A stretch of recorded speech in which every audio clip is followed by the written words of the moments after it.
Bismillahirrahmanirrahim. Assalamualaikum warahmatullahi wabarakatuh.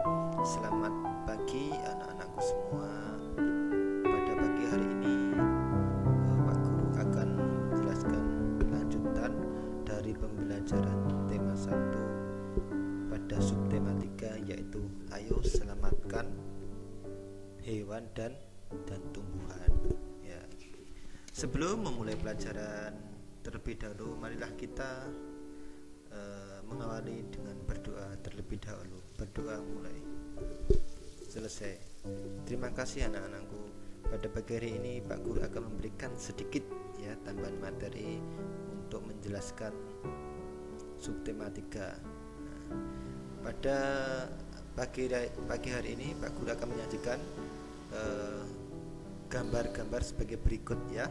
Ini pada gambar pertama ada sebuah gambar hutan belantara. Selanjutnya pada gambar kedua ada gambar apa itu ya, coba ditebak.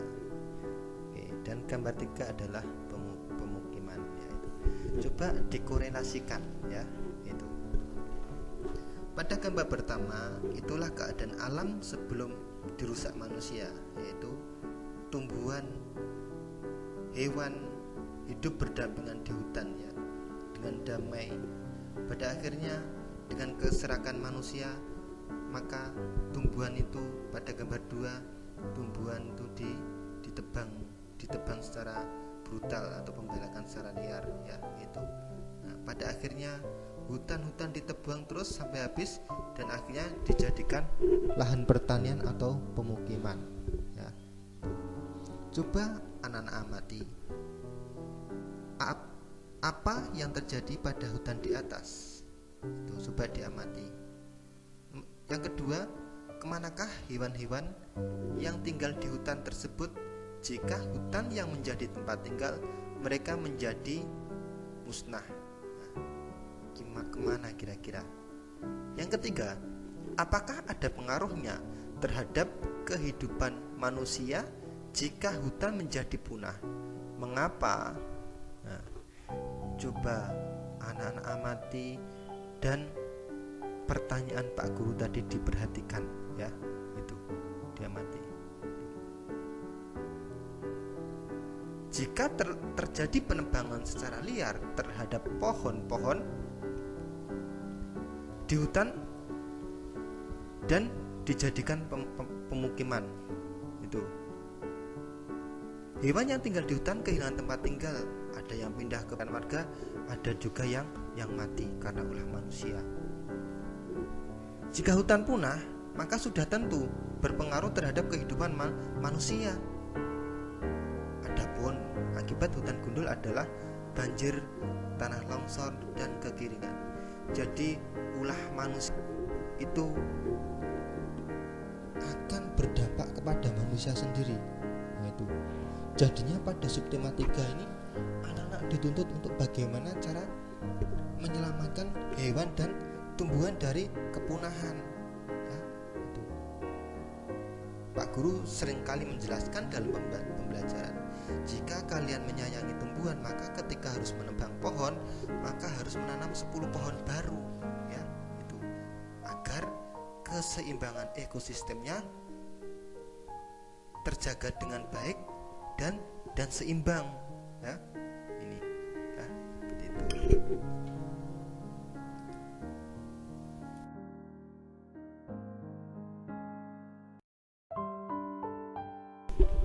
Selanjutnya, bagaimana cara melestarikan hewan dan tumbuhan langka di Indonesia ya. Pemerintah Indonesia atau kita bisa melakukan 2 cara, yaitu 1, membuat taman nasional. Yang kedua adalah membuat hutan lindung ya. Itu dalam gambar sudah ditampilkan bahwa negara kita sudah mempunyai hutan lindung maupun taman nasional. Hutan lindung taman nasional itu terbentang dari Aceh sampai Papua. Itu kurang lebih ada 50 taman nasional, yaitu bisa untuk konservasi atau pemberdayaan hewan dan tumbuhan langka yang ada di Indonesia, ya. Itu. Yang kedua adalah membuat hutan lindung. Hutan lindung itu adalah untuk melindungi satwa-satwa atau tumbuhan-tumbuhan yang ada di hutan tersebut. Hutan lindung sudah dilindungi oleh undang-undang yang berlaku.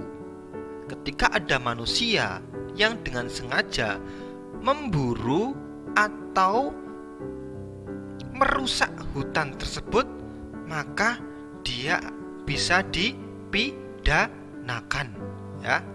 Tuh, ya. Tuh. Muatan pelajaran bahasa Indonesia, Pak Guru akan menerangkan beberapa materi, mungkin 2 materi, yaitu ide pokok dan penulisan karya tulis atau laporan tertulis, ya. Itu. Apakah itu ide pokok itu? Ya, ide pokok adalah gagasan atau kalimat utama yang nantinya akan menjadi pengembang pada dalam suatu paragraf, itu ide pokok. Nah, ide pokok itu biasanya terletak pada awal paragraf pada umumnya. Pada anak SD biasanya di awal paragraf. Nah, itu ya. Apakah ada di awal saja, Pak? Tidak, ada di tengah dan ada di akhir, tapi itu jarang sekali. Tapi biasanya kalau anak SD itu biasanya ada di tengah, ya, di awal, ya, itu di awal paragraf, ya, itu. Nah, ketika ide pokok itu ada di awal paragraf, awal kalimat, maka biasanya ditandai adanya repetisi. Apakah tahu repetisi itu, Pak? Repetisi adalah pengulangan kalimat yang ada di depannya. Contohnya sebagai berikut. Nah, ini ada kalimat. Untuk melindungi hewan khas daerah tersebut, pemerintah membangun taman nasional. Taman nasional yang ada di Indonesia antara lain Taman Nasional Ujung Kulon di Banten yang melindungi badak bercula, dan Taman Lauser di Aceh untuk melindungi orang utan. Nah, jika anak-anak bisa menyimak pada buku siswa halaman 66 itu, ya, itu 66. Nah, itu ini dalam penyajian ini Pak Guru sudah menjelaskan, itu ada tulisan berwarna hijau, ada tulisan berwarna merah, dan ada tulisan berwarna biru. Nah, itu coba diamati. Nah, untuk tulisan yang berwarna hijau itu adalah untuk melindungi hewan-hewan khas daerah tersebut, pemerintah membangun taman nasional sebagai pelengkap. Itu. Dan ada warna merah, pemerintah membangun taman nasional. Nah, ini coba diamati pada kalimat pertama. Tuh. Saya ulangi lagi, untuk melindungi hewan-hewan khas daerah tersebut, pemerintah membangun taman nasional, ya. Itu. Jadi jelas, ya, mungkin ini di kemungkinan dulu itu Pak, ide pokok ada pada kalimat pertama, ya, itu. Berarti ide pokoknya untuk melindungi hewan-hewan khas daerah tersebut, Pak. Bukan, ya, itu sebagai penjelasnya, yaitu. Terus kamu lihat yang merah, pemerintah membangun taman nasional, ya, itu namanya ide pokok yang merah itu. Lupa, saya bingung. Nggak usah bingung, ya, itu. Ciri kedua apa? Adanya repetisi. Repetisi itu ada pengulangan kata, ya, atau kalimat, ya. Itu pada kalimat pertama ada pemerintah bangun taman nasional, yang kedua ada tulisan taman nasional yang ada di Indonesia antara lain. Itu fokus ke tulisan yang berwarna biru. Itu namanya repetisi, pengulangan dari kalimat yang pertama, ya. Sudah jelas nggih? Itu.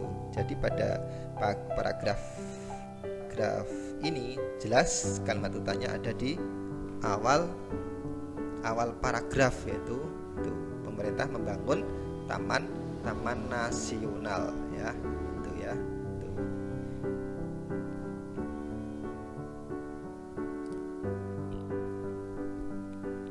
Pada materi selanjutnya Pak Guru akan membahas tentang laporan tertulis. Pak, membuat laporan tertulis apa tuh laporan kui? Laporan tertulis adalah bentuk penyajian fakta tentang suatu situasi atau kegiatan, ya, itu. Jadi sebenarnya manusia itu sudah melaksanakan laporan tertulis setiap harinya, tapi tidak dimasukkan dalam karya ilmiah ya. Itu jadi peristiwa yang kamu hadapi, peristiwa kamu laksanakan sehari-hari itu bisa dijadikan laporan tertulis kamu. Nah, kalau laporan tertulis itu ada mengandung unsur 5W1H ya itu. Nah, ini unsurnya adalah sebagai berikut. Apa? Nah, itu.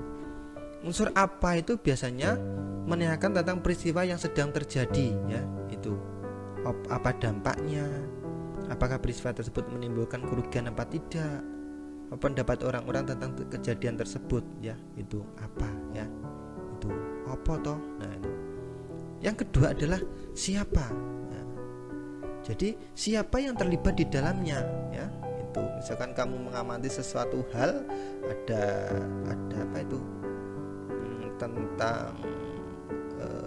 tentang kasus COVID-19 itu ngopo toh sekolah lagi iso libur, ngopo, apa yang terjadi sebuah apa ini, terjadi sebuah pandemi secara global yaitu COVID-19 ya.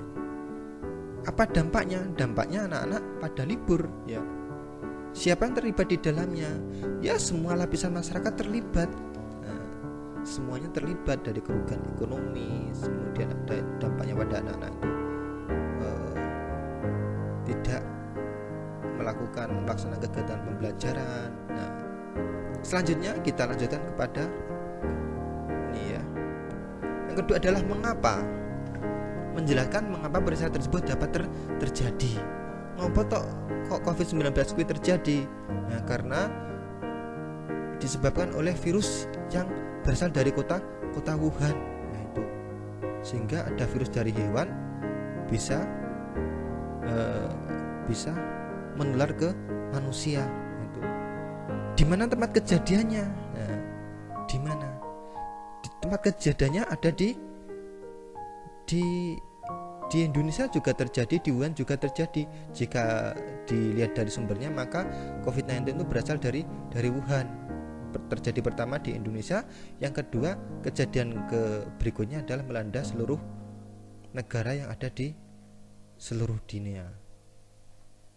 Bagaimana proses terjadi peristiwa tersebut? Nah, itu itu bisa terjadinya tuh dalam COVID-19. Peristiwa itu terjadi ketika ada pasar hewan di kota Wuhan. Pada akhirnya virus itu, hewan liar yang diperdagangkan secara bebas di kota Wuhan, akhirnya ada namanya virus COVID-19. Nah, virus itu kemudian bertransformasi langsung menular kepada manusia, menginfeksi kepada manusia itu.